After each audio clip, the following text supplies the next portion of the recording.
Quand mon mari, après 43 ans de mariage, s'est effondré lors de notre dîner d'anniversaire, je n'aurais jamais imaginé qu'enterrer le serait plus facile que d'affronter ce qui a suivi. Le jour où Gérald est mort, j'ai perdu mon compagnon. Le jour de ses obsèques, j'ai perdu mes enfants. Et le jour de la lecture du testament? Eh bien, c'est là que tout a basculé d'une manière que même mes feuilletons préférés n'auraient pu scénariser. Si vous regardez ceci et que vous avez déjà vu votre famille se retourner contre vous plus vite que des requins dans l'eau ensanglantée, abonnez-vous et dites-moi d'où vous venez. Croyez-moi, vous voudrez rester pour cette saga familiale tordue. Je n'oublierai jamais le matin, après les obsèques de Gérald. J'étais assise à notre table de cuisine. Cette même monstruosité en chêne que nous avions achetée quand nous nous sommes mariés. Mes mains serraient une tasse de café qui avait refroidi depuis des heures. Le sommeil ne m'avait pas rendu visite depuis des jours. Le chagrin est épuisant ainsi. Il vous vide mais refuse de vous laisser vous reposer. La sonnette retentit, et je me traînai pour ouvrir, portant encore la même robe noire que la veille. Ma fille, Mélissa, se tenait là, son mari Richard planant derrière elle comme une ombre. Mon fils Geoffrey arriva dans sa BMW juste au moment où j'ouvrais la porte. « Maman, » dit Mélissa, sans même prendre la peine de m'embrasser ou de me saluer. « Nous devons parler affaires. » Juste comme ça. Affaires. Son père n'était même pas encore froid sous terre. Je l'ai laissé entrer parce que pouvais-je faire d'autre? C'étaient mes enfants. La même petite fille dont j'avais pansé les genoux écorchés, le garçon à qui j'avais appris à faire du vélo. Maintenant, ils entraient chez moi comme des rapaces d'entreprise, tout en angle vif et en regard froid. Nous nous assîmes dans le bureau de Gérald. J'avais évité cette pièce depuis sa mort. Ses lunettes de lecture toujours posées sur son exemplaire relié de Balzac, son stylo préféré toujours décapsulé sur un mot croisé à moitié rempli. Geoffrey prit immédiatement la chaise de Gérald derrière le bureau. Le symbolisme ne m'échappa pas. « Maman », commença Geoffrey, se penchant en avant, les mains jointes comme s'il s'apprêtait à conclure une affaire. « Nous savons que c'est une période difficile, mais nous devons être pragmatiques concernant la succession de papa. » Je hochai la tête, encore trop engourdi pour parler. Gérald avait géré toutes nos finances. Pendant 43 ans, j'avais été le cœur de notre foyer, tandis qu'il en avait été la tête. Maintenant, je me sentais sans tête, sans cœur et complètement désemparé. « Le fait est, » intervint Mélissa, ses ongles manucurés tapotant impatiemment la coudoir, « papa a bâti un véritable empire avec ses investissements et ses entreprises. Sa fortune nette s'élève à environ 50 millions d'euros. » Mon souffle se coupa. 50 millions? Je savais que nous étions à l'aise, notre maison était payée, nous faisions de belles vacances, et la retraite de Gérald était assurée, mais 50 millions? Ce chiffre me semblait impossible. Nous aidons papa à gérer ses affaires depuis des années, continua Geoffrey, comme s'il lisait un script qu'ils avaient répété. Nous savons ce qu'il voulait. Et c'était quoi? Je trouvai enfin ma voix, bien qu'elle me parût étrangère. C'est là que le masque tomba. Ma fille me regarda droit dans les yeux et dit « N'attends pas un sou des 50 millions d'euros de fortune nette de papa, nous avons déjà tout divisé. » Les mots restèrent suspendus dans l'air comme de la fumée. Je ne pouvais plus respirer. « Tu mourras fauché de toute façon », ajouta mon fils avec un sourire en coin qui transforma son visage, le visage de Gérald, en quelque chose de méconnaissable. Je restais là, abasourdie et silencieuse, tandis qu'ils expliquaient comment ils avaient aidé leur père à restructurer ses actifs avant sa mort. Comment il avait convaincu de tout mettre à leur nom. Comment ils avaient prévu mes « bons soins » dans une maison de retraite qu'ils avaient choisie, une prison dorée où je finirais mes jours avec leur allocation. « C'est pour ton bien, maman », dit Mélissa, sa voix dégoulinant de fausse sympathie. « Tu n'as jamais compris l'argent. Tu le gaspillerais ou tu te ferais arnaquer. Tu devrais être reconnaissante, » ajouta Geoffrey. « La plupart des enfants t'abandonneraient simplement. » Je regardais ces étrangers portant les visages de mes enfants et me demandais où j'avais pu me tromper. Les avais-je gâtés? Ne leur avais-je pas suffisamment appris la gentillesse et la gratitude? Ou cette avidité avait-elle toujours été tapie, attendant le bon moment pour émerger? Quand ils partirent enfin, promettant d'envoyer les documents à signer, je m'effondrai sur la chaise de Gérald et sanglotai jusqu'à ce que ma gorge soit à vif. Pas seulement pour Gérald, mais pour la famille que je pensais avoir. Pour l'amour que je pensais inconditionnel. 3 jours passèrent dans un brouillard. Je mangeais à peine, dormais à peine. Des amis appelaient, mais je laissais le répondeur prendre. Que pouvais-je dire? Que mes enfants essayaient de me voler l'héritage de mon mari. Que j'allais être expédiée dans un établissement pendant qu'ils se partageaient le butin de notre vie ensemble. Le 4e jour, quelque chose changea. Je fouillais dans le placard de Gérald, respirant son parfum sur ses chemises, quand je trouvai une petite clé scotchée à l'intérieur de sa veste préférée, celle qu'il portait pour les grandes occasions. Elle était petite, peut-être pour un coffre-fort bancaire. Je trouvai également une carte de visite glissée dans la même poche. Harold Winters, avocat. Pas l'avocat de la famille que je connaissais, mais quelqu'un d'autre entièrement. Je composai le numéro avec des doigts tremblants. Madame Davison, dit Harold Winters quand je m'identifiai. J'attendais votre appel. Gérald a laissé des instructions spécifiques. Nous devons nous rencontrer immédiatement. Le lendemain matin, je m'habillai soigneusement pour la première fois depuis les obsèques. Je choisis une simple robe marine. Gérald disait toujours qu'elle faisait ressortir le bleu de mes yeux, et me rendit à l'adresse qu'Harold m'avait donnée. Le cabinet d'avocat était petit mais élégant, niché dans un immeuble haussmannien en plein cœur de ville. Harold Winters lui-même était plus âgé que je ne l'attendais, peut-être septuagénaire, avec des yeux bienveillants derrière des lunettes à monture métallique. « Madame Davison, dit-il, me serrant fermement la main. Gérald parlait très bien de vous. Je suis tellement désolé pour votre perte. Merci, dis-je, ma voix encore rouillée par le manque d'usage. J'ai trouvé votre carte et une clé dans la veste de mon mari. Harold hocha la tête, me faisant signe de m'asseoir. Gérald est venu me voir il y a 6 mois. Il était préoccupé par certains développements au sein de votre famille. Mon cœur se serra. Que voulez-vous dire? Votre mari était un homme très perspicace, Madame Davison, et très méticuleux. Harold ouvrit un dossier sur son bureau. Il avait commencé à remarquer un changement dans le comportement de vos enfants. De petites choses au début, des questions sur ses investissements, des suggestions sur la planification successorale. Mais ensuite, il a découvert quelque chose de troublant. Harold fit glisser un document sur le bureau. C'était un projet de Nouveau Testament, nommant Jeffrey et Melissa comme seuls bénéficiaires de la succession de Gérald. Je n'étais mentionné que comme bénéficiaire d'une modeste allocation mensuelle. Gérald n'a jamais signé ceci, expliqua Harold. Votre fils l'a rédigé et avait fait pression sur votre mari pour qu'il l'exécute. Lorsque Gérald a refusé, les choses sont devenues désagréables. Je fermai les yeux, imaginant Gérald confronté à cette trahison seul, me protégeant de la connaissance que nos enfants tournaient autour de lui comme des vautours. Qu'a-t-il fait? Demandai-je, ouvrant les yeux pour faire face à la vérité, quelle qu'elle soit. Il a créé un Nouveau Testament, dit Harold, produisant un autre document. Le testament officiel, dûment exécuté et attesté. Et il vous a laissé ceci. Il me tendit une enveloppe avec mon nom écrit de la main familière de Gérald. Avec des doigts tremblants, je l'ouvris et commençai à lire. Ma très chère Marguerite, si tu lis ceci, c'est que j'ai quitté ce monde avant de pouvoir te protéger de ce qui t'attend. Pardonne-moi pour cela. Pardonne-moi aussi de ne pas t'avoir parlé des changements chez nos enfants. Je voulais te protéger de cette douleur aussi longtemps que possible. J'ai vu Jeffrey et Melissa se transformer au cours de ces dernières années. Le succès les a endurcis. L'argent les a corrompus. Ils me voient maintenant comme un bilan plutôt que comme un père, et toi comme une gêne plutôt que leur mère. Cela me brise le cœur d'écrire ces mots, mais ils doivent être dits. Ils sont venus me voir il y a 6 mois avec un Nouveau Testament qu'ils avaient préparé. Un testament qui t'aurait laissé pratiquement sans un, sous-tendu qu'ils se partageraient tout ce que nous avons construit ensemble. Quand j'ai refusé, Jeffrey a menacé de contester tout testament qui ne les favoriserait pas. Il a insinué qu'il prétendrait que tu m'avais indûment influencé, ou que je n'étais pas sain d'esprit. J'ai donc pris des mesures pour te protéger, mon amour. Le testament qu'Harold détient est inattaquable. Tout te revient, comme il se doit.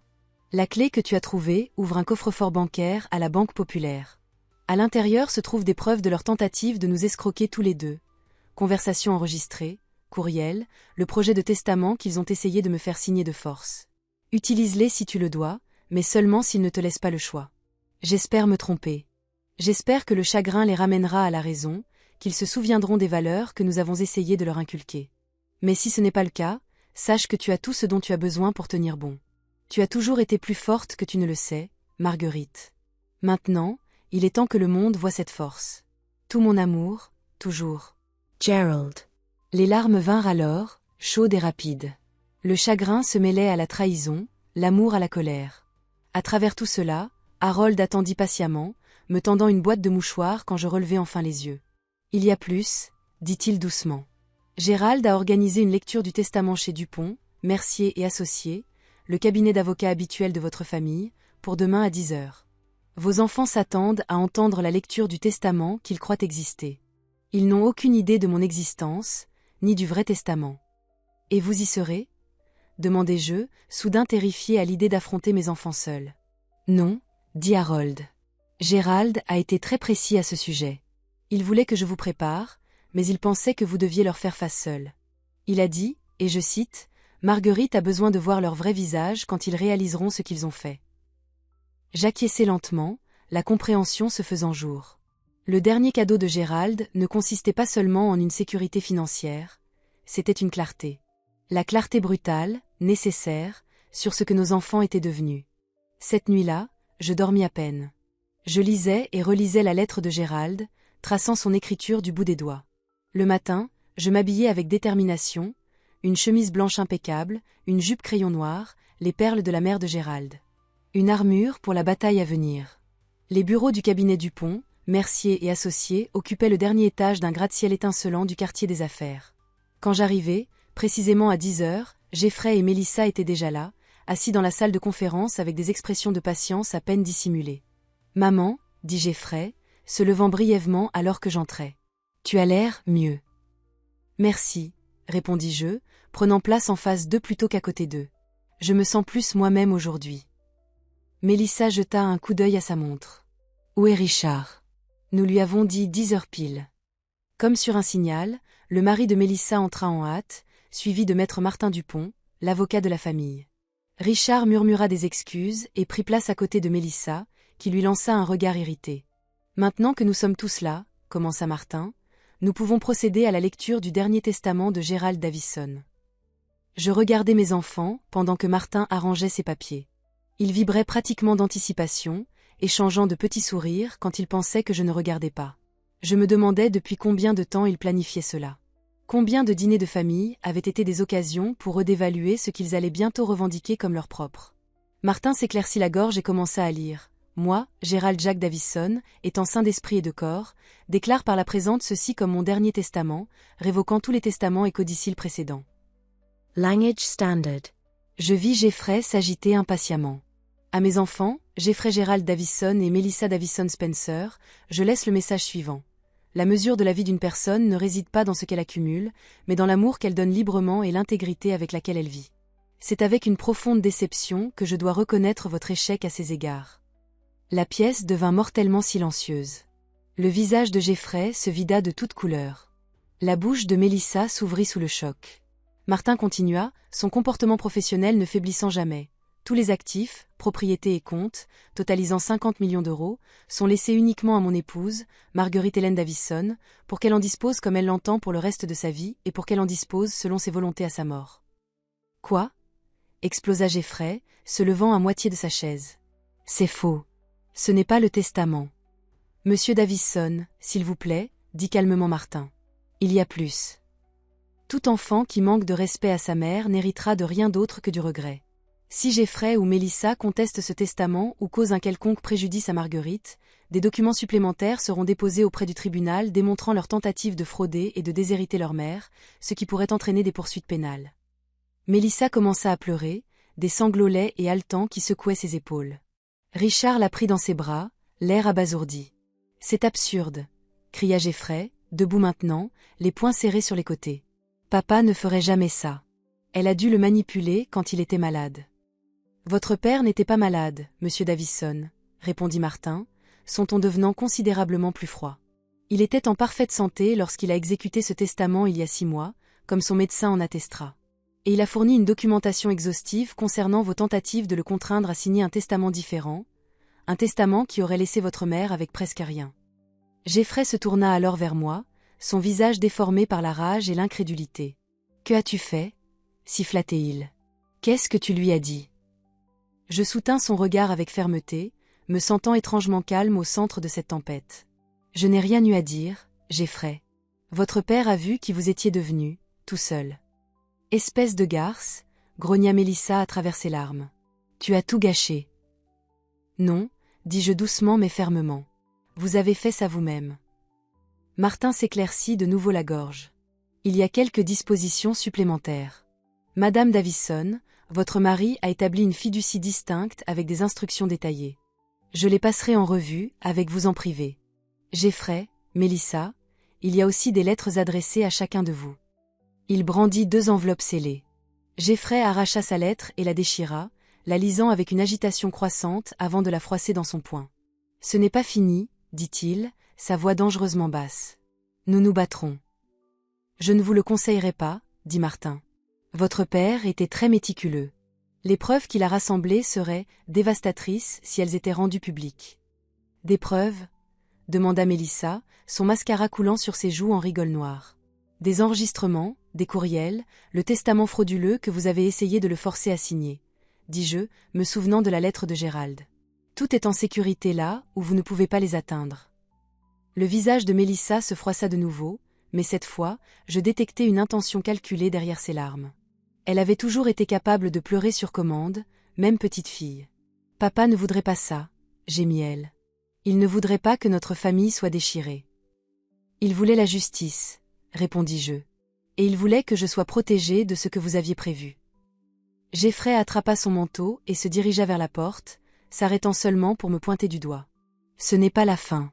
Vous ne vous en tirerez pas comme ça. » Après leur départ, Martin me lança un regard compatissant. « Ça va, Marguerite ?»« Non, » répondis-je honnêtement. « Mais ça ira. » Nous passâmes l'heure suivante à examiner les détails de la fiducie de Gérald.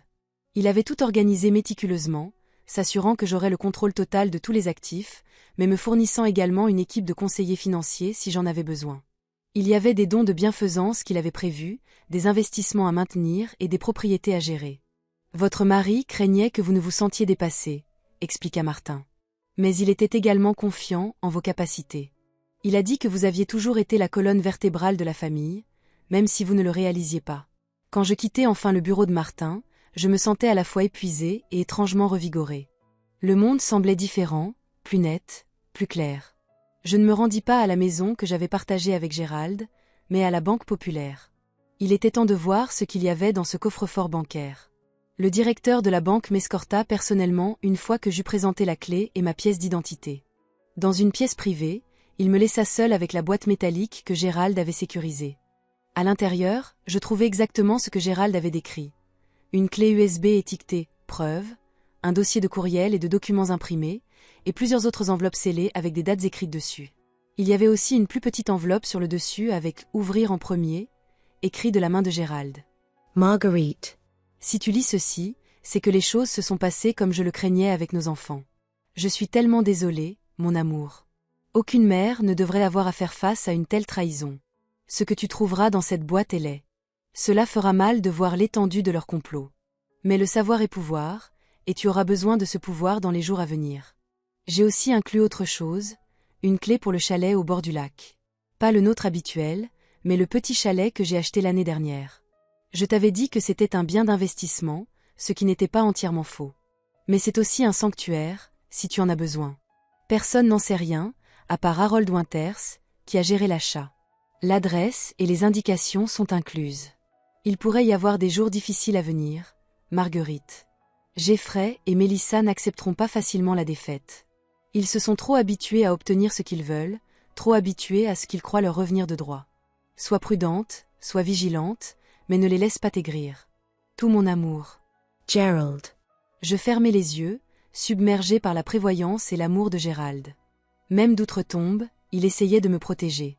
Mais il m'avait aussi donné les outils pour me protéger moi-même. Je remis soigneusement tout dans la boîte, à l'exception de la clé du chalet, au bord du lac et des indications. Celle-ci, je l'ai glissée dans mon sac à main. Je n'étais pas encore prête à fuir, mais c'était réconfortant de savoir que j'avais un endroit où aller si besoin. Quand j'arrivai à la maison, c'était la fin de l'après-midi. La maison était exactement comme je l'avais laissée, mais elle me semblait différente. Non plus un mausolée de chagrin, mais une forteresse que je devais défendre. Je vérifiai que toutes les portes et fenêtres étaient verrouillées, puis me préparai un bain et essayai de digérer tout ce qui s'était passé. Le téléphone sonna plusieurs fois. Je laissai le répondeur prendre. Mélissa, en pleurs, me suppliant de comprendre qu'ils avaient seulement essayé de me protéger de moi-même. Jeffrey, sa voix froide, suggérant que nous pourrions arranger les choses si j'étais raisonnable. Des amis qui appelaient pour prendre de mes nouvelles, inconscients de la guerre qui avait été déclarée dans ce cabinet d'avocats. Après mon bain, je me préparai un vrai repas pour la première fois depuis des jours, une simple omelette et des tartines, mais cela avait le goût du triomphe. Je lavais juste mon assiette quand la sonnette retentit. Par le Judas, je vis Richard, le mari de Mélissa, seul sur le porche, se déplaçant nerveusement d'un pied sur l'autre. J'hésitai, puis ouvris la porte, mais laissai la chaîne de sécurité. « Marguerite, » dit-il, l'air soulagé que j'ai répondu. « Pouvons-nous parler ? Juste vous et moi ? » « À propos de quoi, Richard ? » « À propos de cette situation à réparer. À propos de trouver un compromis avec lequel tout le monde pourra vivre. » Son ton était raisonnable, apaisant, la voix qu'il utilisait dans son travail de médiateur pour les litiges commerciaux. « Il n'y a rien à réparer, » répondis-je. Les volontés de Gérald étaient très claires. « S'il vous plaît, Marguerite. 5 minutes. C'est tout ce que je demande. » Contre mon meilleur jugement, je fermai la porte, retirai la chaîne et le laissai entrer. Peut-être qu'une partie de moi espérait encore une réconciliation, un moyen de sauver ce qui restait de notre famille. Richard s'assit raidement sur le bord du canapé, refusant mon offre de café ou d'eau. « Je veux que vous sachiez, » commença-t-il, que je n'avais aucune idée de la façon dont Geoffrey et Mélissa allaient si loin. Je savais qu'ils étaient préoccupés par la succession, mais la façon dont ils vous ont parlé, ce qu'ils ont planifié, je n'aurais jamais accepté ça. Je ne dis rien, attendant. Les hommes comme Richard ne supportaient pas le silence, ils se précipitaient toujours pour le remplir. « Mélissa est dévastée, » continua-t-il. « Pas à cause de l'argent, » ajouta-t-il rapidement, voyant mon expression. « À cause de ce que son père pensait d'elle à la fin. À cause de la façon dont cela s'est interposé entre vous. C'est pour ça qu'elle m'a traité de garce ce matin? Parce qu'elle est dévastée par notre relation ?» Richard Gromacka. Elle était choquée. Nous l'étions tous. Mais maintenant que nous avons eu le temps de réfléchir, nous voulons juste trouver un moyen d'avancer. En tant que famille. Et à quoi ressemble ce moyen d'avancer, pour vous, Richard ? Il se pencha en avant avec ferveur. Un partage équitable. Quelque chose qui respecte les volontés de Gérald, tout en reconnaissant ce que Geoffrey et Mélissa ont contribué à bâtir ces entreprises. Peut-être un tiers chacun ? Vous auriez toujours plus qu'assez pour vivre confortablement pour le reste de votre vie. J'ai failli rire. Même maintenant, ils essayaient de me faire négocier ce qui me revenait de droit. Et si je refuse ? L'expression de Richard se durcit légèrement avant qu'il ne se reprenne. Personne ne veut une longue bataille juridique, Marguerite. Cela coûterait cher, serait douloureux pour tout le monde. Et certaines révélations pourraient éclater au grand jour, ce que personne d'entre nous ne voudrait rendre public. Vous me menacez, Richard ? Bien sûr que non, a-t-il fait marche arrière rapidement. Je dis simplement qu'il y a des aspects des affaires de Gérald qui pourraient ne pas résister à un examen minutieux. Des arrangements fiscaux, des relations clientèle, le genre de zone grise qui existe dans toute entreprise prospère. Maintenant, je comprenais. Ils ne craignaient pas seulement de perdre leur héritage, ils s'inquiétaient de ce que je pourrais découvrir en prenant les rênes de l'empire de Gérald. Quels raccourcis avaient été pris? Quels limites éthiques franchis? Je pense que vous devriez partir, ai-je dit en me levant. Richard s'est levé aussi, abandonnant tout prétexte de préoccupation familiale. Réfléchissez bien à ce que vous faites, Margaret. Vous avez 65 ans. Voulez-vous vraiment passer le reste de vos jours à vous battre contre vos propres enfants? Isolé? Seul? Je préfère être seul qu'entouré de vipères, ai-je répliqué, ouvrant ostensiblement la porte d'entrée. Au revoir, Richard. Après son départ, j'ai revérifié toutes les serrures, puis je suis allé dans le bureau de Gérald. J'avais évité de regarder de trop près ses dossiers professionnels auparavant, mais maintenant, je devais comprendre à quoi j'avais affaire. De quoi avait-il si peur que je découvre? J'ai passé des heures à parcourir des dossiers, papiers et numériques. Gérald avait été méthodique, gardant des registres précis de tout. Au début, tout semblait légitime. Investissements immobiliers, placements boursiers, son entreprise de fabrication, la chaîne de quincaillerie qu'il avait bâtie à partir d'un seul magasin. Mais ensuite, j'ai trouvé un dossier étiqueté « J&M Venture ». À l'intérieur se trouvaient les registres d'une société distincte, détenue conjointement par Geoffrey et Mélissa, qui semblait faire affaire avec l'entreprise principale de Gérald à des tarifs étrangement avantageux. Il y avait des factures de services de conseil aux descriptions vagues et aux paiements généreux. Ils détournaient de l'argent de l'entreprise de leur père vers la leur depuis des années. Des centaines de milliers d'euros, voire des millions. Ma main tremblait en fermant le dossier. Pas étonnant qu'ils soient désespérés. Il ne s'agissait pas seulement d'héritage, il s'agissait de couvrir leurs traces. Si je prenais le contrôle et faisais appel à des auditeurs externes, ce que tout nouveau propriétaire prudent ferait, leur manigance serait exposée. J'étais si absorbée par ma découverte que j'ai presque manqué le bruit de verre brisé à l'arrière de la maison. Figée sur place, j'ai écouté attentivement. Un autre bruit, un bruit sourd, comme quelqu'un essayant de se déplacer discrètement mais heurtant un meuble. Quelqu'un était dans ma maison. Le cœur battant, j'ai rapidement rassemblé le dossier JM Venture et l'ai glissé dans un tiroir. Le téléphone fixe était dans la cuisine, mais cela signifierait marcher vers les bruits d'intrusion. Mon téléphone portable chargeait sur la table de chevet, également hors de portée. Le bureau avait une porte massive avec une serrure. Silencieusement, je l'ai fermée et j'ai tourné la clé, puis j'ai cherché frénétiquement une arme. Les clubs de golf de Gérald se trouvaient dans un coin. J'ai saisi un fer juste au moment où la poignée de la porte a bougé. « Margaret !» La voix de Jeffrey, légèrement pâteuse. « Tu es là ? Ouvre la porte. » « Jeffrey ?» ai-je rappelé, essayant de garder ma voix stable. « Que fais-tu dans ma maison ?»« Ta maison ?»« Ilaria Merriment. C'est ma maison d'enfance.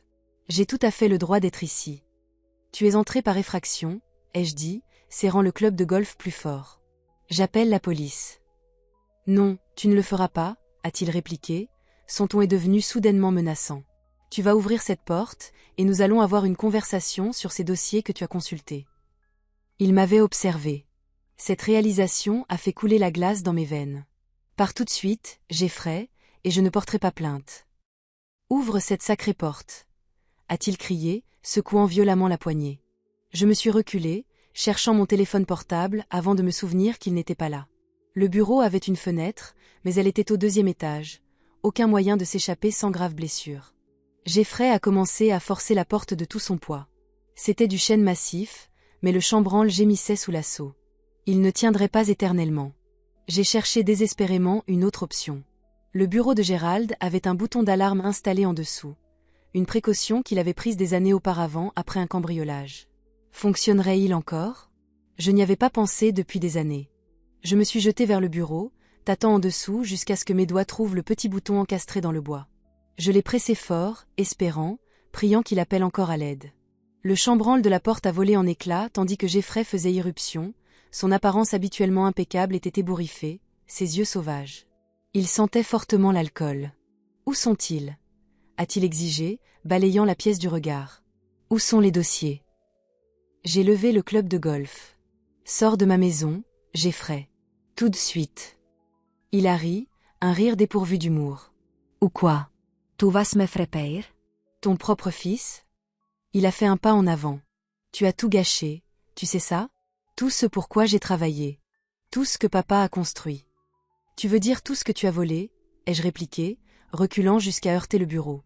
J'ai vu les dossiers JM Venture, Jeffrey. Je sais ce que Mélissa et toi faisiez. La peur a traversé son visage, rapidement remplacée par la rage. Tu ne comprends rien. Papa nous retenait. Nous méritions plus. Alors tu l'as volé. Ton propre père. Ce n'était pas du vol, a-t-il crié. C'était prendre ce que nous avions gagné.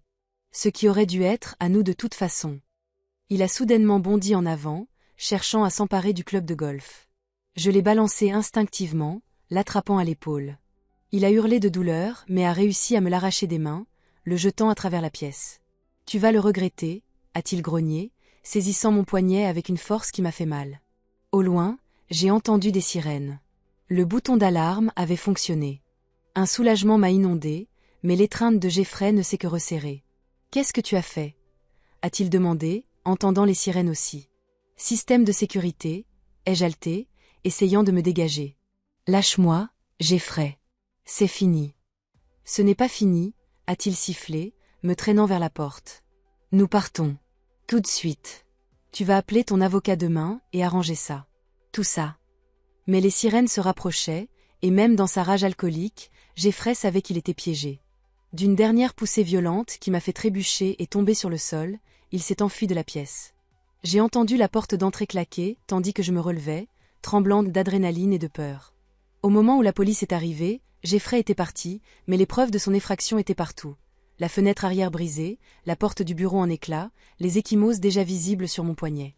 Les agents ont été bienveillants, recueillant ma déclaration et photographiant les dégâts. Ils m'ont demandé si je voulais porter plainte. Sans hésitation, j'ai dit oui. C'est mon fils, ai-je expliqué à l'agente de police compatissante qui documentait mes blessures. Mais je ne reconnais pas l'homme qui a forcé ma maison ce soir. Cette personne m'est étrangère. Après le départ de la police, promettant d'augmenter les patrouilles dans le quartier, je savais que je ne pouvais pas rester dans la maison. Jeffrey pourrait revenir, peut-être avec Mélissa cette fois. Le serrurier que la police avait appelé ne pourrait venir que le matin, et même alors, je ne me sentirais pas en sécurité. J'ai préparé un petit sac avec l'essentiel, j'ai récupéré mon téléphone portable et j'ai jeté un dernier coup d'œil à la maison où j'avais élevé ma famille. Puis je suis montée dans ma voiture et j'ai sorti les indications pour la maison secrète au bord du lac de Gérald. Il était temps d'utiliser le refuge qu'il avait préparé. Le trajet a duré près de 2 heures, vers le nord, dans des zones de plus en plus rurales. Les indications m'ont mené le long de routes de campagne sinueuses, jusqu'à ce que je tourne finalement sur une allée de gravier presque cachée par des pins. Au bout se trouvait un petit chalet rustique surplombant un lac serein, argenté sous le clair de lune. Utilisant la clé que Gérald m'avait laissée, j'ai déverrouillé la porte et suis entrée. C'était simple mais confortable, un salon-cuisine combiné, une chambre, une salle de bain. Propre et bien entretenue, avec une esthétique masculine subtile, purement Gérald. Sur la cheminée au-dessus d'une petite cheminée se trouvait une photo encadrée de nous en lune de miel, jeunes et riant sur une plage à Hawaï. J'ai touché l'image de son visage, les larmes aux yeux. « Oh, Gérald » ai-je murmuré. « Qu'est-il arrivé à notre famille ?» Comme en réponse, mon téléphone a sonné, me surprenant.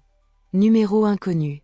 J'ai hésité, puis j'ai répondu. « Madame Davison. » Une voix de femme que je ne reconnaissais pas. « Ici l'agent Rivera.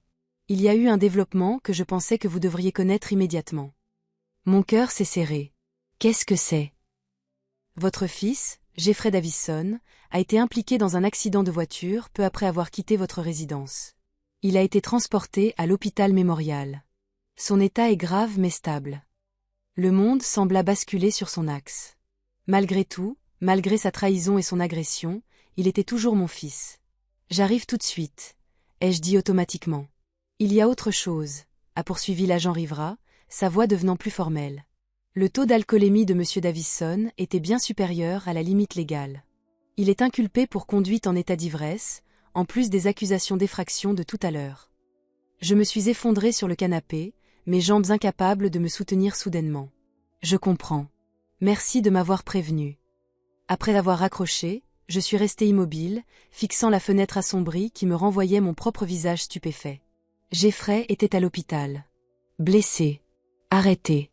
Mon fils, qui avait autrefois été un doux petit garçon avec les yeux de Gérald et mon sourire, était maintenant un criminel qui avait tenté d'intimider sa propre mère. Mais il était toujours mon fils. J'ai saisi mon sac à main et mes clés, prête à retourner en ville, quand mon téléphone a sonné à nouveau. Cette fois, c'était Mélissa. « Comment as-tu pu » a-t-elle crié sans préambule. « Jeffrey est à l'hôpital à cause de toi. Parce que tu as appelé les flics pour ton propre fils. Il est entré par effraction chez moi, Mélissa, ai-je dit, essayant de rester calme. Il m'a menacé. Il était ivre. Il était bouleversé. Nous le sommes tous. Tu as monté papa contre nous, tout volé, et maintenant tu essaies de détruire Jeffrey aussi. Ce n'est pas ce qui s'est passé, et tu le sais. J'ai pris une profonde inspiration. Je suis en route pour l'hôpital maintenant. Ne te fatigue pas, a-t-elle craché. Nous ne voulons pas de toi ici. Tu ne fais plus partie de la famille. Les mots ont frappé comme des coups physiques, mais je me suis forcée à répondre calmement. Je suis toujours votre mère, Mélissa. Je suis toujours la mère de Jeffrey. Rien ne peut changer cela. On verra ça, a-t-elle sifflé, et elle a raccroché.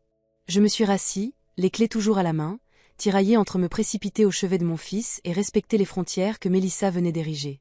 Ma présence aiderait-elle ou ne ferait-elle qu'aggraver la situation? Jeffrey voudrait-il seulement me voir, ou ma vue dans sa chambre d'hôpital le pousserait-elle au-delà de ses limites? Finalement, j'ai reposé mes clés sur la table. J'irai le matin, quand les émotions se seraient apaisées et que Jeffrey serait sobre. Ce soir, j'avais besoin de réfléchir, de planifier, de retrouver mes marques dans cette nouvelle réalité où mes enfants étaient non seulement éloignés mais activement hostiles. Je me suis préparé une tasse de thé dans la petite cuisine, remarquant que Gérald avait garni les placards de toutes mes marques préférées. Même ici, dans cet endroit secret dont je n'avais pas connu l'existence avant aujourd'hui, il avait pensé à mon confort. Portant mon thé à la chambre, j'ai découvert d'autres preuves de la planification minutieuse de Gérald. L'armoire contenait plusieurs tenues à ma taille, neuves avec leurs étiquettes. La salle de bain était garnie de mes produits de toilette préférés. Sur la table de chevet se trouvait un journal relié en cuir avec une autre note glissée à l'intérieur de la couverture. Utilise-le pour consigner tes pensées, Margaret. L'écriture t'a toujours aidé à y voir plus clair. Et quand tu seras prête, utilise-le pour écrire un nouveau chapitre de ta vie. Un chapitre qui ne soit pas défini par la perte ou la trahison, mais par ta propre force et ton courage. Je t'aime toujours. _Gerald_.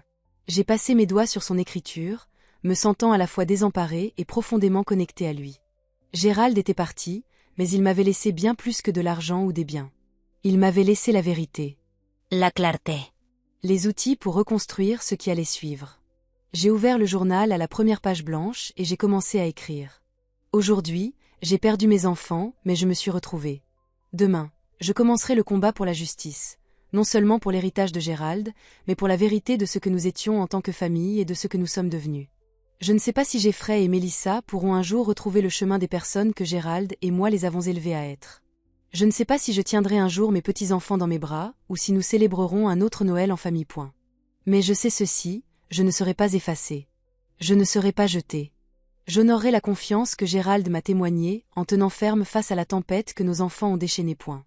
Et je gagnerai. Dans le calme du chalet au bord du lac, avec la présence de Gérald tout autour de moi, je me suis finalement endormie d'un sommeil épuisé.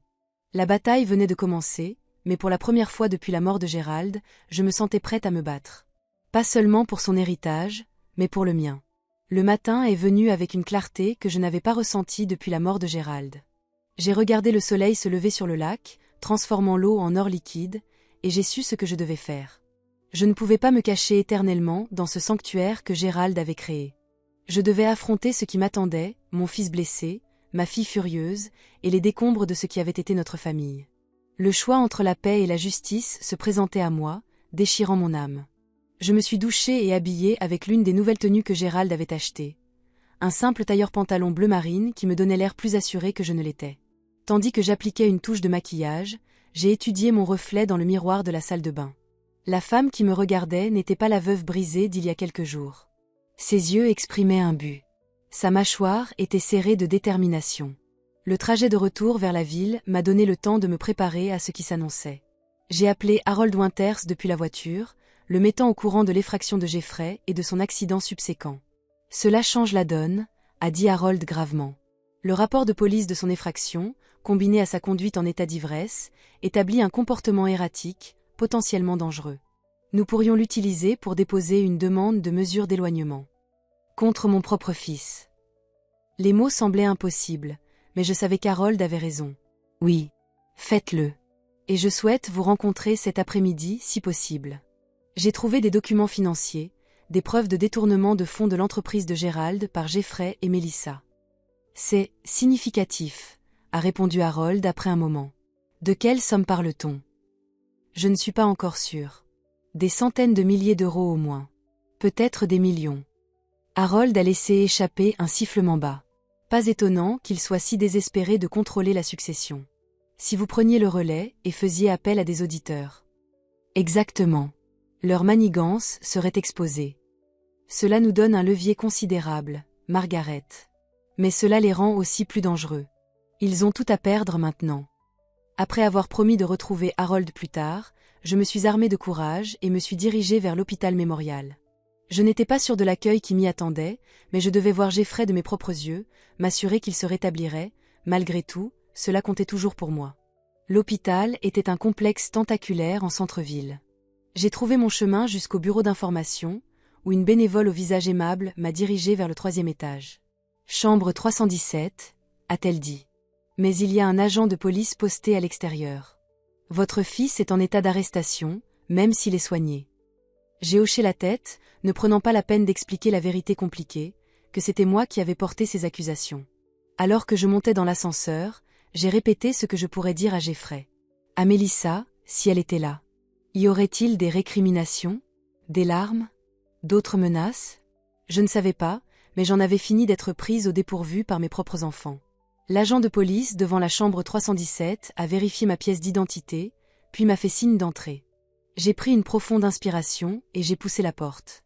Jeffrey gisait dans le lit d'hôpital, le visage contusionné, le bras droit dans le plâtre, une perfusion lui injectant des fluides dans le bras gauche. Mélissa était assise à côté de lui tenant la main. Tous deux ont levé les yeux à mon entrée, leurs expressions passant de la surprise à l'hostilité en un instant. « Qu'est-ce que tu fais ici ?» a exigé Mélissa, se levant. « Je t'ai dit que nous ne voulions pas de toi ici. »« Je suis venue voir mon fils », ai-je répliqué calmement, refermant la porte derrière moi. « Comment te sens-tu, Jeffrey ?» Il a détourné le regard, la mâchoire serrée. Comme quelqu'un qui a percuté un arbre après que sa mère ait appelé les flics pour lui. « Tu es entré par effraction chez moi ?» lui ai-je rappelé. « Tu m'as menacé. Tu étais ivre.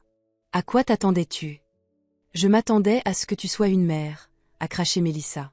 Pas une vieille femme vindicative essayant de détruire ses propres enfants.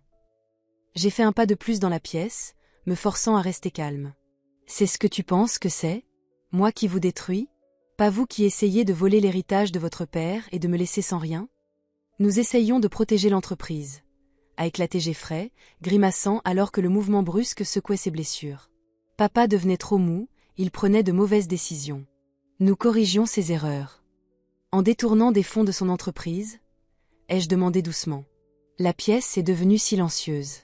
Le moniteur de Jeffrey bipait régulièrement en arrière-plan, marquant les secondes de leur silence stupéfait. « Je ne sais pas de quoi tu parles », a finalement dit Mélissa, mais sa voix manquait de conviction. « JM Venture », ai-je poursuivi. La société écran que vous deux avez créée pour siphonner de l'argent de l'entreprise de votre père.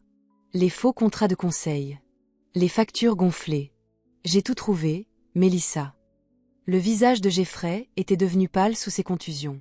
C'était des arrangements commerciaux légitimes, a-t-il insisté, mais ses yeux ont paniqué vers Mélissa. J'en ai déjà parlé à Harold Winters, ai-je dit. Nous nous rencontrons cet après-midi pour discuter des prochaines étapes. Ce qui pourrait inclure un audit judiciaire et potentiellement des poursuites pénales.